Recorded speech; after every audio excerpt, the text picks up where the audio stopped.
Okay, so today I wanted to talk about step two. Came to believe that a power greater than ourselves could restore us to sanity.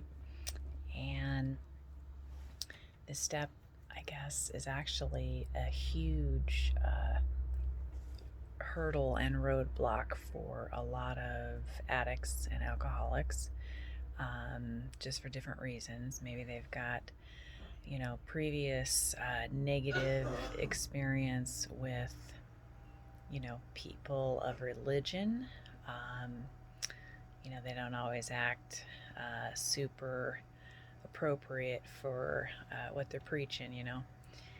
And maybe we've had a past full of, abuse. So it's hard to trust people or things in authority positions. Then there's just those that just have a hard time believing at all in the existence of a power greater than ourselves. And so, like I said, this can be kind of a huge obstacle to moving forward in the steps and in recovery. A lot of us had just decided, you know, we don't need God. We don't have time for God or a higher power. Or we're too busy with our own stuff to worry about things like that. But basically, some people decide to use the group or a doorknob as their higher power, and personally, I think that's a bunch of crap. I don't know how a doorknob or people, if people could get us sober and well, then why weren't we already well before we got here? It's really time to just do something different. And if you really want this thing and you really want to recover, um, sometimes you gotta take a leap of faith, and that's exactly what this step is. It's a leap of faith, and it doesn't have to be a big leap. It doesn't have to be, um, you know, some huge jump across a major ravine. It just needs to be a baby step, really. Um, a little tiny baby step of faith into thinking that possibly, even just opening your mind to the possibility that there is a higher power, and maybe, I mean, just imagine it, just pretend. If you have to pretend in the beginning just to get through this step, if you're just willing to open up your mind to the possibility that there is a higher power, and to just pretend that that higher power is going to help you, really, in my opinion, that's all you need to get going with this step. Just be a little bit open-minded to do something different than what you've done before, because what you did before, what we all did before, didn't work.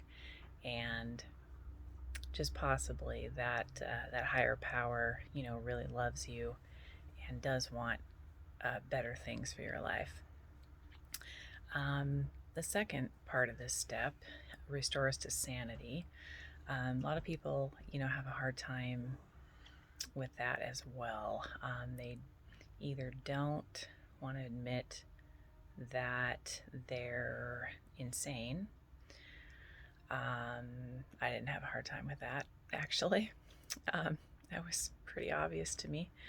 I also, luckily, I've always had a pretty strong faith in God. So, um, I'm fortunate in that respect. I did turn from God, um, while I was using, and knew that I wasn't living right, and denied his existence a few times. But I learned differently later on.